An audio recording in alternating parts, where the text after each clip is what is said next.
First of all, being Mumbai based, I apologize sincerely for the short delay in getting here. Most Mumbaikars would know what traffic is like, and of course, we got unexpected traffic. Thank you so much for that introduction, Charvi. Thank you for being with me today, Mamang and Saskya. I'm here with two formidable writers. I have enjoyed their books immensely, and our topic is the political and the personal. I think there hasn't been a time before in India's history when all of us have felt so intensely that this is true, right? Here we are suddenly, all of us who kind of were like not interested in politics growing up are suddenly impassionedly discussing issues on our school and family WhatsApp groups, right? So I think this is a wonderful time to have these books in our lives. And thank you so much for being here today. And I was planning to introduce both of you, but Charvi's taken care of that for me. So I'll start by asking Mamang.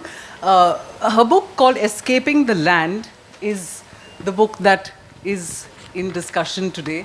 And my copy is heavily annotated with lots of notes. I really enjoyed reading it, Mamang. So most fiction writing that we know of, which is popular and which catches our eye, it tends to shy away from the political, right? But here you are using this very intimate space of the personal stories to tell a political narrative as well. So could you share a bit more about your need or your desire to do so? Let me think. Okay. This is the book. It came out in December last year, and actually it's been on my mind for a long time. It's like I'm doing simultaneous writing, 2 novels and some poems, that kind of thing.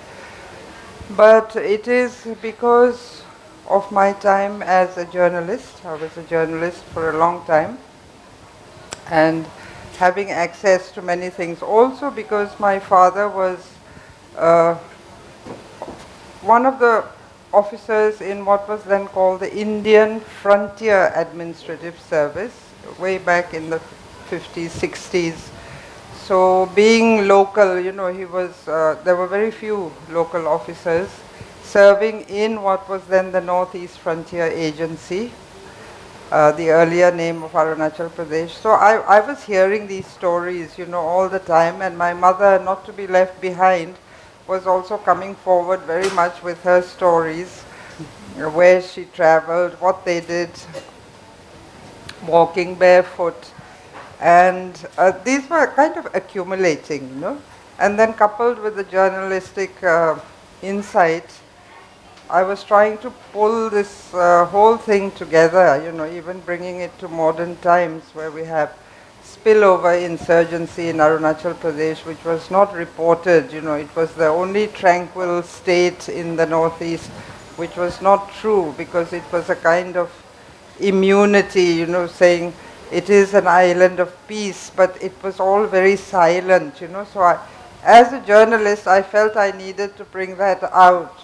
But how? Because I also feel politicians also have a hard time. I was also in the Congress party for a while, just like that. Then I realized, no, this is not for me.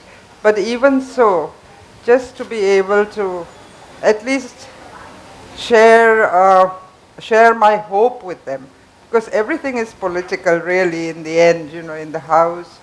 Whatever space there is, there's always this, push and pull, love, hate, relationship, tug of war kind of thing in families and between friends.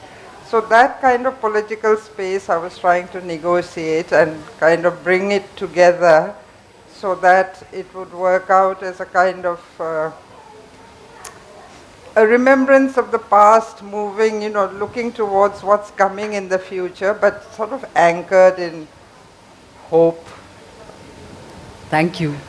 Saskya, I don't know, Charvi, I think, missed mentioning this, but Akbar, who is the father in Saskya's novel, would approve immensely of Mamang's portfolio because she's also the first woman IAS cadre, I think, from Arunachal. And gave it up to pursue writing Akbar would not be happy. Absolutely not. So, talking about badminton and the Babri Masjid demolition. Again, I'm intrigued. How did these come together for you?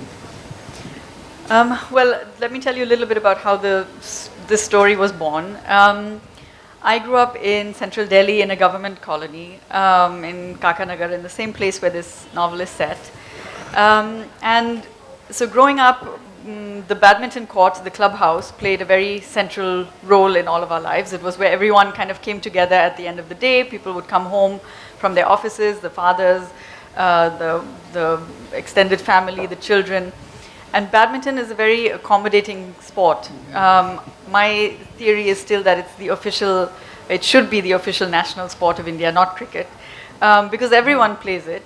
You can play it as an elderly person, you can play it as a very young person, you can play it at a leisurely pace, but you can also play it at a very competitive pace. It's actually the fastest racket sport in the world. And it's a very underestimated, to me, it's sort of this underdog sport that nobody's really paying attention to. And especially if we're looking at it, from a female angle, it definitely has more of a potential to be a national sport than cricket does, which is still mostly sort of played by boys and men. And so growing up, I have very strong memories of this badminton court. And so the idea originally of the story of the novel was to tell the story of this kind of a colony. And it's a government colony, IAS colony, so it's bringing together people from all over the country. And so the idea was to sell, it's kind of a mini India, and to tell that story through the badminton court. And what happened was I started, in the course of that, researching the history of badminton, and discovered something amazing, which is that it has a very rich history, and that's rooted very deeply in India. And it kind of almost uncannily mirrors the history of modern India at key moments. And so I got a bit carried away by that, and I ended up writing a much larger book, and then realizing that certain things don't quite work, so I had to pare it down again. And so ultimately the novel went back to what I started out doing, which is to tell the story of this badminton court. And so it's set in 1993, which is the time when I also grew up there. But of course it's an interesting moment, 1993, where Babri Masjid happened, and so I wanted to set it at that time because it would allow me to tell that story through a new and different angle, which is the badminton angle, because the economy also opened at that time, and so it was the first time that someone with aspirations to become a professional sports person, which Geeta in this book, the main character, does, it's suddenly a realistic possibility for someone that age, a 12-year-old, to think that, okay, maybe I could do this professionally, even if the father doesn't fully approve. And so I think that's where everything kind of came together, that it had to do with my own childhood growing up there, the fact that this was that particular moment where India changed also in many ways, and at the same time kind of bringing in these different facets. The title of our session kind of takes from something Carol Hanisch wrote about in 1969, which is that the personal is political. Whatever happens, like Mamang mentioned earlier, whatever happens in our kitchens, in our homes, in our bedrooms, happens for certain larger political, reasons. So usually I find this question a bit reductive, but how much of yourself is there in these books? Like Mamang, how much of you? Maying is at some point looking at an Eastern Himalayas biodiversity hotspot program, and I realize that you're also in it. But that apart, how much of you, Mamang, is there in the book? Because I really was trying to avoid putting in this journalist type of figure, and I also worked in the Eastern Himalayas biodiversity program with World Wildlife. So, but I wanted to bring in environment and, peg it to that. And like in the Black Hills, somehow the narrator kind of comes forward of itself. And it might also be how much of myself I've left out, because when we were in Shillong and we went home for holidays, boarding school, it was 3 months at a stretch, all winter. We were actually carried on the backs of people because to reach the outpost where my father was posted was like a 6-day march, and our legs would be dragging and we were, carried, and people still remember that. Then you think, these are our own people, now they're all new districts, and my nephew is posted to one of those very camps. It's just 2 hours from Itanagar now. So in a way, it's also for, the young people. Many of them are saying, we never knew it was like that, so it kind of opens up an interest in our own history also for young readers. Other parts are, quite hidden, maybe a little bit of political foray, but the journalistic, some of the reports are factual, the militancy and what happens with the corruption and the timber ban that happened. Right. So those things are quite true, but it's sort of pulled together. And what about you, Saskya? I know that perhaps young Geeta was young Saskya, or not? Well, I mean, yes and no, of course. The answer is always a little more ambiguous. Yes, in the sense that I did grow up in that same flat, that it's set in that same time. And so many of the settings or the scenes are kind of inspired by situations that I remember or think I remember. Of course, memory is a whole other question of how accurate that might be. I mean, one thing I can definitely relate to, which Geeta is sort of the main, in a way, drive behind Geeta, is this insider-outsider position that she has by virtue of being the child of an interfaith marriage and by aspiring to do something that essentially her family, there's a lot of resistance. She has to come up against a lot of odds. And I had that too in many ways, and I think that is something that is very conducive to being a writer. I think all writers perhaps would describe themselves as having this kind of an insider-outsider position. You need to have kind of the insider view to be able to write with confidence, but also I think all writers feel somehow some kind of feeling of alienation or so towards everyone else, just because you also have to be an observer and you have to somehow also be able to be outside and look in order to be able to write. And so I think that is something I can relate to very closely because I'm myself mixed, and so there was always that question of who I was. I got that question a lot growing up, whether you are really from here or not, and because my mother is German, but even that is a bit complicated. She has a German passport, let's put it like that.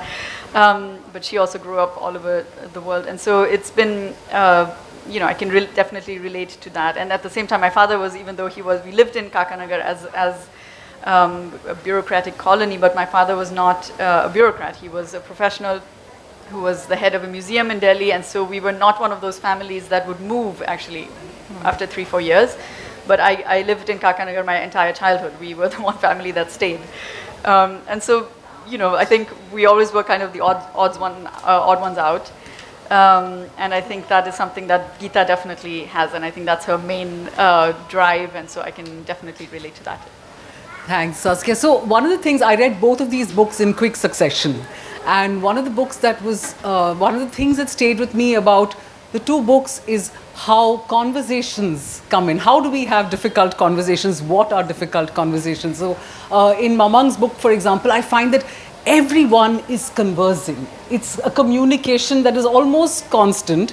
It's almost at times secret. It's not said, but people are understanding. There is this beautiful moment between Luthor as a child and the flying fox. He spots a flying fox and he's fascinated by it, and it comes back to him in his mind, in his memory later in life.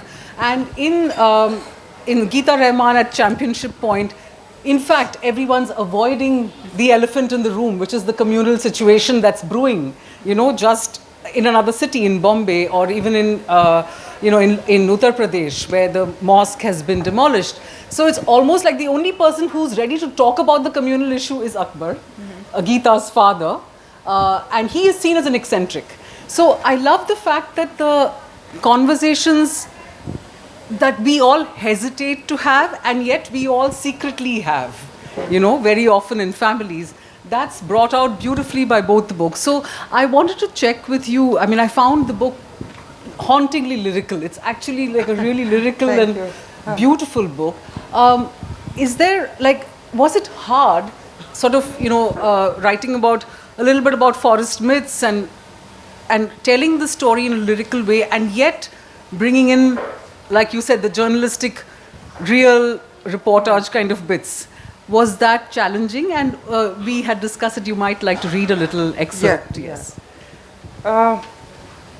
It was, I tend to do a lot of research even for fiction, it's just, maybe it's a journalistic background, I don't know, but I just like to find out more and more things, and then sometimes you can go overboard if you're not careful, and then you just Go down the rabbit hole.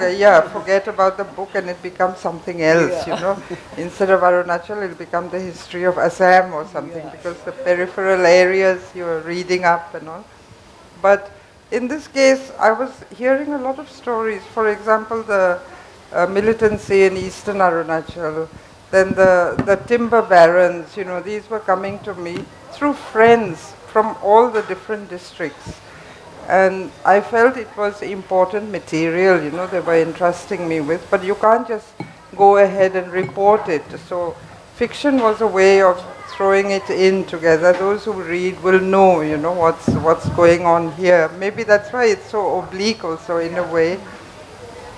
Then also the understanding of, the center-state relations. One keeps talking about, this politics of center-state and mainstream and, stepmotherly treatment.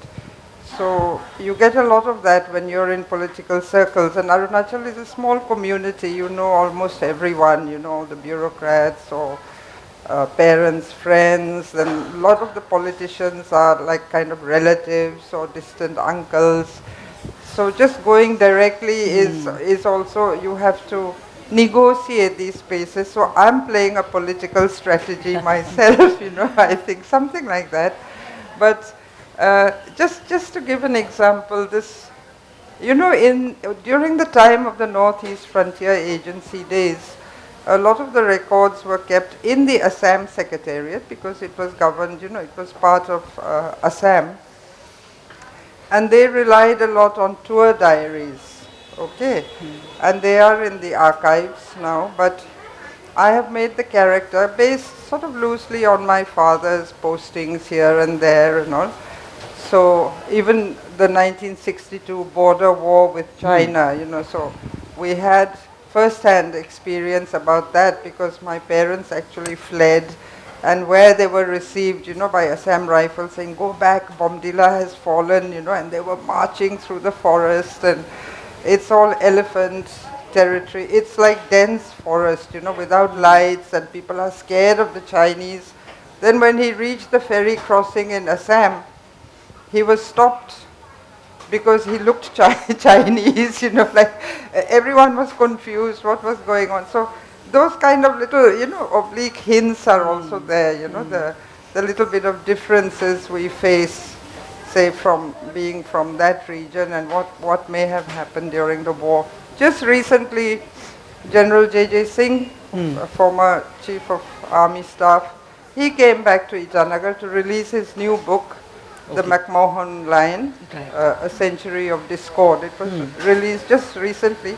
So we are examining our history more, even the border war, because there was a big silence about that also. What actually happened, how bitterly we failed, that was not talked about.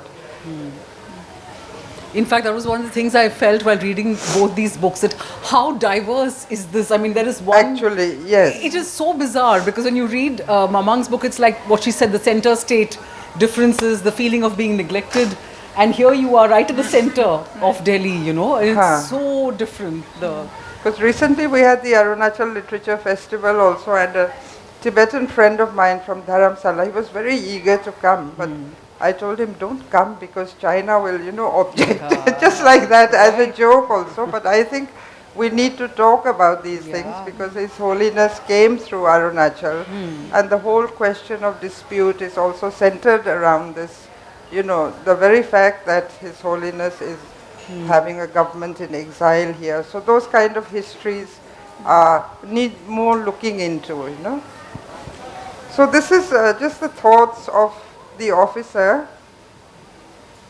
He wrote copious notes in his tour diary. I'll keep it very short.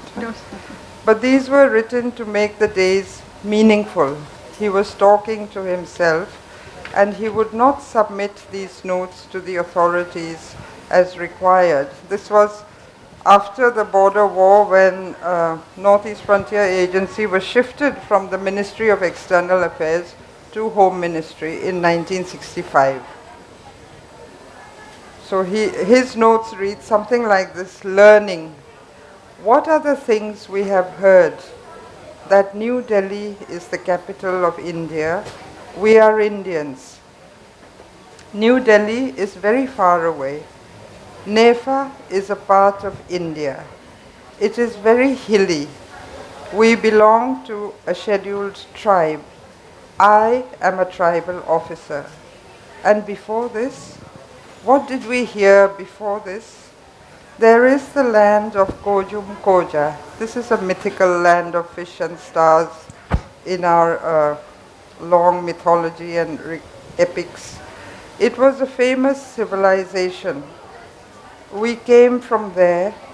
When we die, we will be recognized by our ancestors. A shower of leaves falling from sacred trees will show us the way. We own this land so that we may rest here. Nefa is the land of the fittest survivors. Beautiful. Thank you. Thank you. Thank you so much for sharing that with us, Mamang. Saskya, I cannot tell you how much I loved your book. I loved it mainly because, like one reviewer said, you can hear the conversations in your head. It's right inside. And the thing that struck me is the way everything is so sharp and focused and tight, and it's almost like there's this little girl, Geeta, whose father is IAS, as you've gathered, and she's been stealing his official papers and reading from it. And so she uses this quasi-official language, often riddled with grammatical mistakes, but it's hilarious. And at the same time, it's so impassioned. She's desperately, like, her father is very like, "Dekho beta, you have to study and be an IAS officer. That's the only way for someone like you." He keeps telling her that, pointing to her interfaith thing. And I found it lovely how parents and children, that relationship is there in your book as well as yours. In yours, Mamang, it's all about quasi-families, often, the sense of tribal, almost like a village community. In your case, it's like the colony, which is you're scared of all the uncles, because Geeta is scared of all of them, because they're all equally, like they're one lot, And I just liked it so much that the relationship between Geeta's Nani, her mother's mother. Her mother has passed away. I guess it's not a spoiler alert here, but her mother and her grandmother also have had a difficult relationship, and now Geeta and her grandmother also have an odd and difficult relationship, and so is her relationship with her father. It's beautiful. If you'd like to read a bit of that. Yeah. I'll just read a few pages from the opening.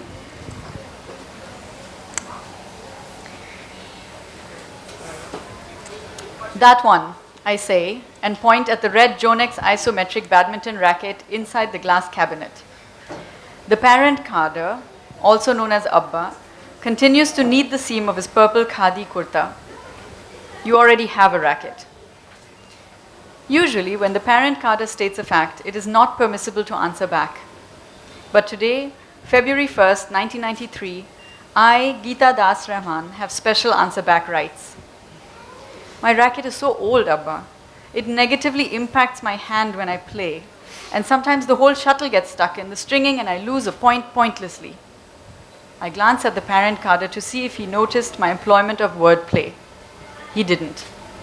I turn towards Vijay, salesman at Ramji Sports and Games, and also my personal friend, because whenever we come to Khan Market, I create an opportunity to go look at the new rackets and equipment in his shop. Uncle? Having to call grown-ups uncle and auntie outside of my head is my public grievance number 4. Uncle! Vijay seems hassled when he finally turns. Behind him, an auntie in the latest sari and sneakers fashion is waving a broken antenna at him. Since I'll be asking for a discount soon, I adopt my high sugar smile, tilt my head same like the I love you Rasna girl, and point again. Uncle, show us the ISO, no? Instead of the red Jonex, Vijay lifts the red and silver Yonex from the top shelf and hands it to me. I let him, because maybe if the PC hears the price of the Yonex first, he'll be happy to settle for the Jonex, which is fine by me, same new shape. Plus, as a bonus, I'm getting to hold the Yonex now. The racket is light in my palm. The grip is smooth black tape, not dissolving terry cloth with chipping wood peeking out from under it. The stringing leaves a checkered mark on my thumb and doesn't give in when I bounce the base of my hand against it. The sound this makes is simple but also not. Same like a knot tied around a government file, I say out aloud for Abba's ears, because as a director at the India Trade Promotion Organization, the parent cadre is an expert of files. But Abba's eyes are examining me instead of the racket. And I don't get to untie them today because I played games all day long as a boy. I have not yet recruited the right words to tell the PC that when I'm on court, I'm not playing games, but just being myself. So step number 1 is to make Abba understand that I can also be an expert, maybe not of government files, but definitely of feathers and strings. Thank you. Nice. So this I found really interesting, that you both speak of these tight, close-knit, intimate spaces, which is the family. Sorry? No.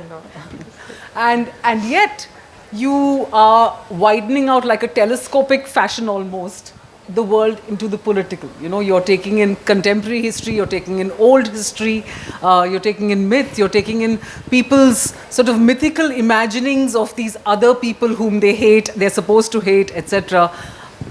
Again, Saskya, if you could go first. How did, this small world of the personal and this large world outside, how did that?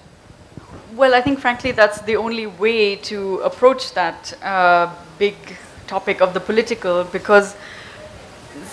and that's maybe also the power that fiction has compared to, say, non-fiction, or maybe even one step further, something like activism. And thereby I really think fiction and activism, they don't go together, because in fiction the whole point is that you can't really compartmentalize as black and white. You can't really have a good guy and a bad guy and stick with that model. That doesn't work in fiction. The whole power of fiction, the magic of fiction, comes from this ambiguity, the fact that one flows into the other. And that's what makes the most interesting fiction, is when you have, say, a compelling villain, for example, or an unlikable narrator. Fiction thrives on conflict and the tension between people, and so you can't really have a very straightforward black and white narrative the way, and in activism, for example, it would be the opposite. You're fighting for a cause and it's very clear who's the good guy and who's the bad guy.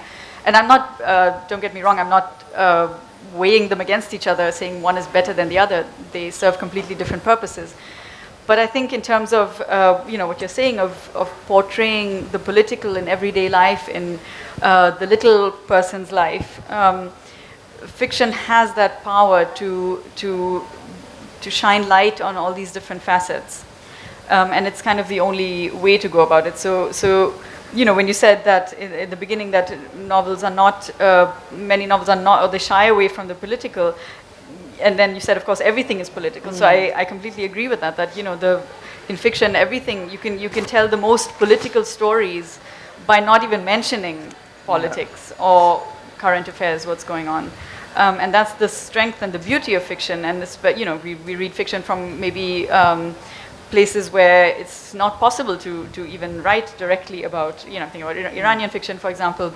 And there's so much, still there's such power and strength and rebellion even in those books, without mentioning even one word about current affairs. And I think that's really where fiction has a unique power, which other forms of writing maybe don't. So true. And it's the ability to stay off the soapbox, right? To not sort of lecture. Yeah. So I would ask the same question of you, Mamang. No, I would agree with what Saskya has mentioned. I think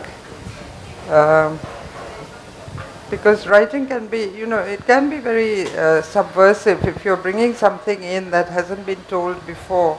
That's a kind of, you're kind of asking people to look at it again, and that is also a political act, I feel.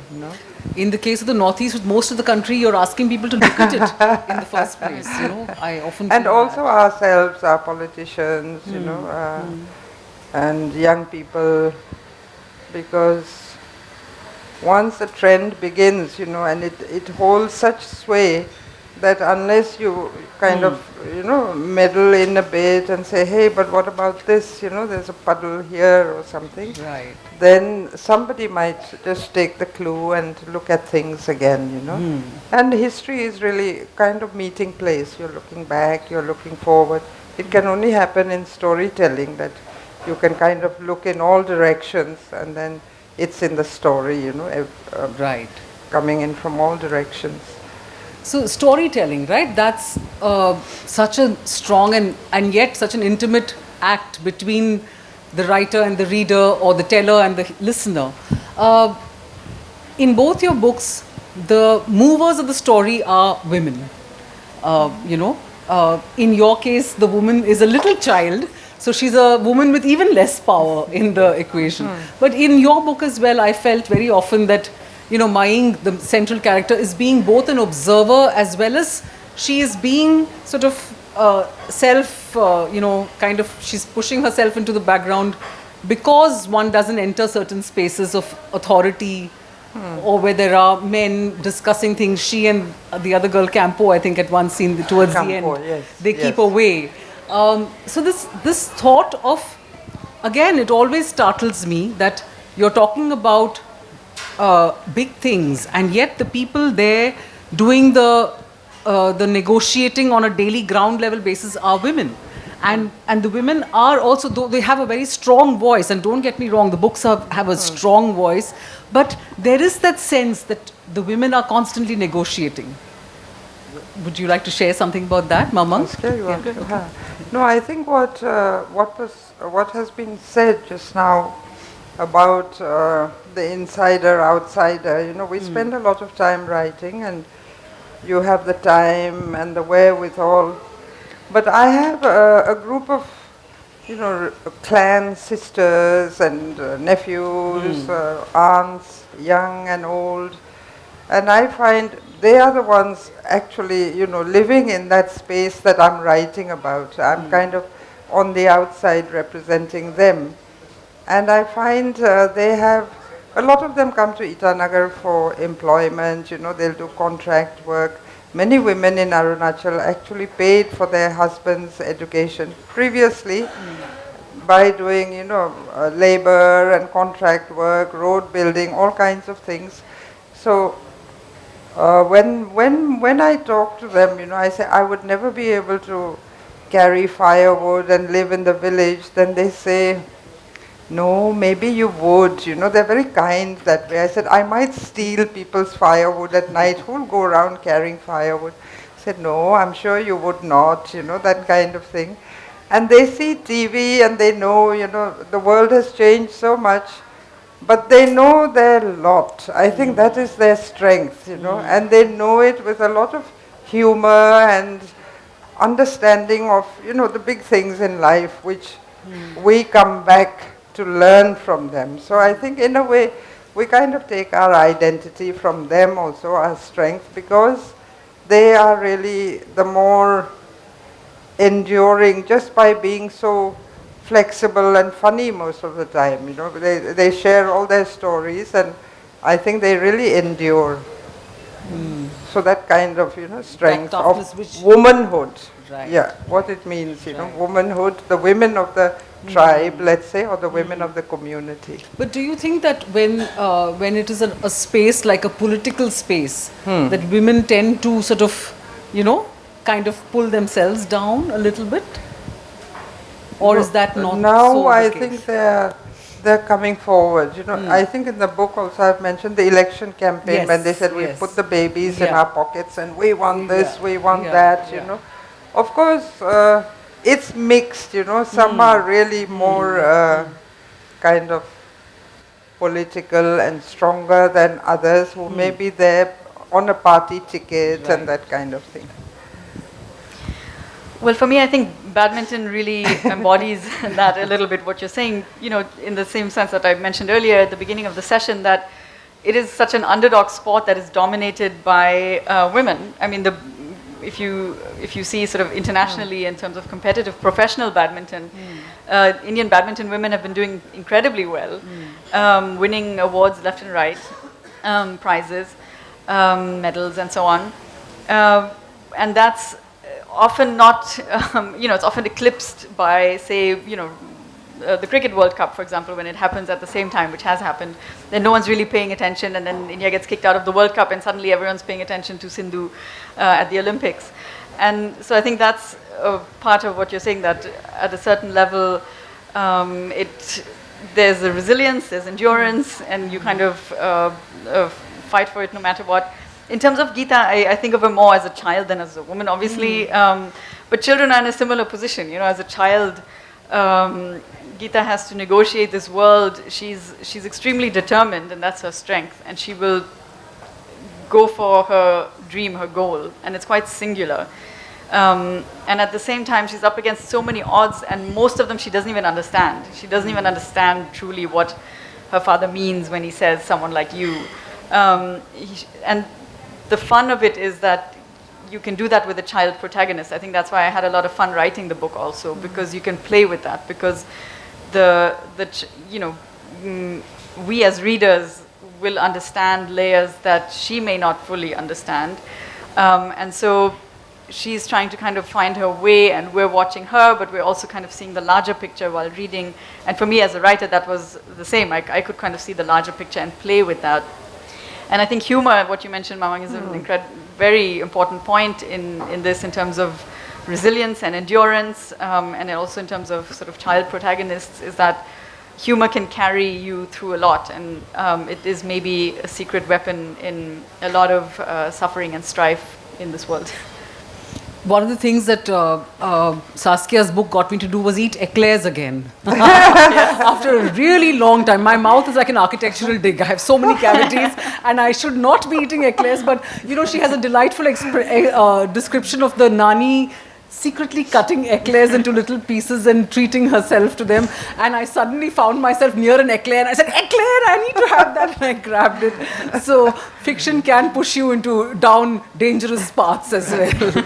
I really enjoyed our chat. I'd love for any questions from any members of the audience, anything that struck you during the conversation that you'd like to pull up again. Please feel free to share with us. Is there a mic that can go around in case? Yes. So there is a mic in case anyone would like to ask a question. Other than that, we can always, of course, chat amongst ourselves more informally, and in case you'd like to jump in with something. But what do you think has been the reception of the book like? Has Sindhu read the book? Not that I'm aware of. Maybe you should send her a copy. Maybe I should, yes. The other thing that reminded me was this Yonex and Jonex badminton racket. I remember that twang, though I wasn't a sportsman. You can see from how I look that I never played a sport. But badminton was, you're right. Well, actually, one interesting experience in terms of the reception of the book was, picking up from what you said at the beginning about opening a world to a younger generation that maybe is not aware of this anymore.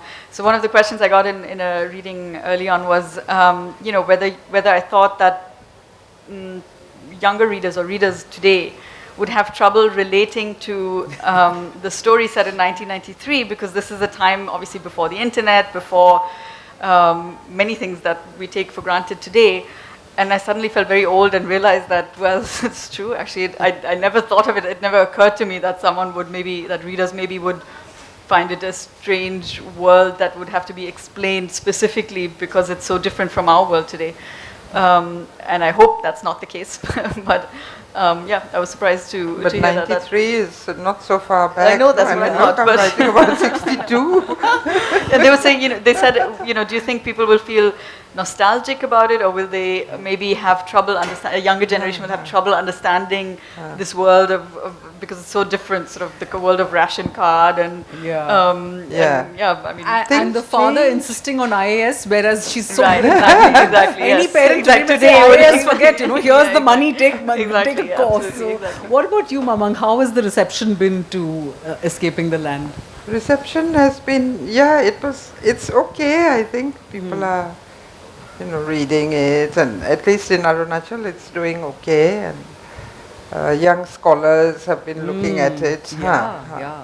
Because So- of the way it combines the mythical and the journalistic. Yeah, That's so- an intriguing sort of a combination.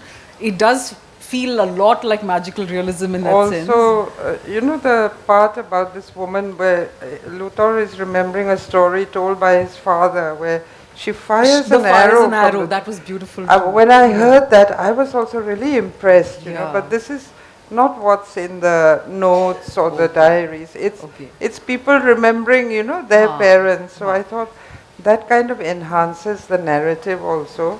And also for my own record, that a woman just wearing beads and so fiercely protecting their clan territory in times of crisis. I think women are in the forefront, as a little army, don't you think?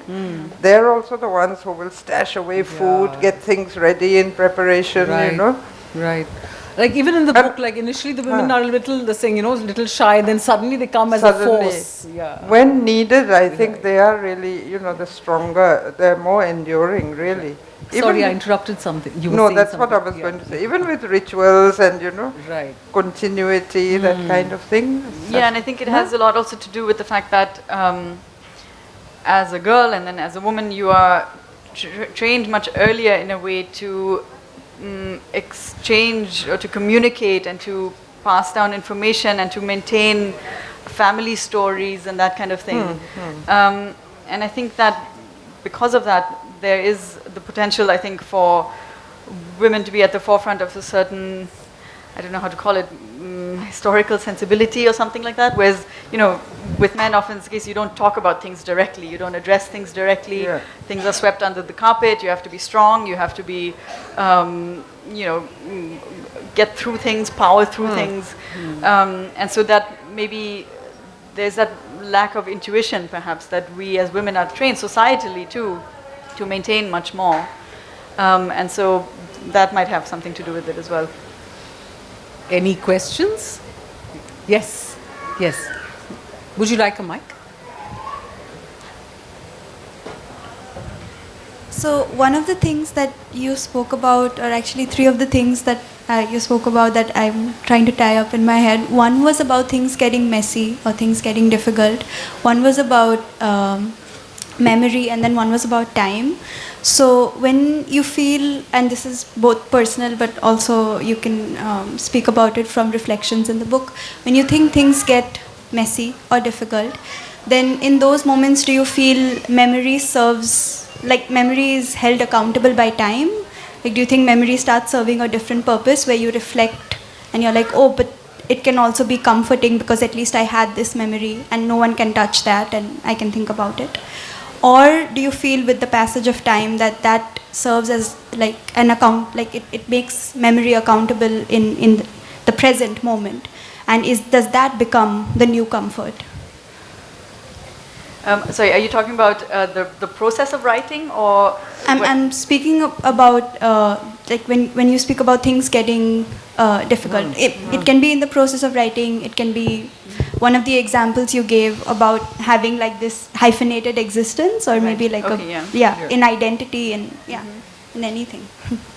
And the role of memory, Yeah. the role that memory plays in that. Yeah.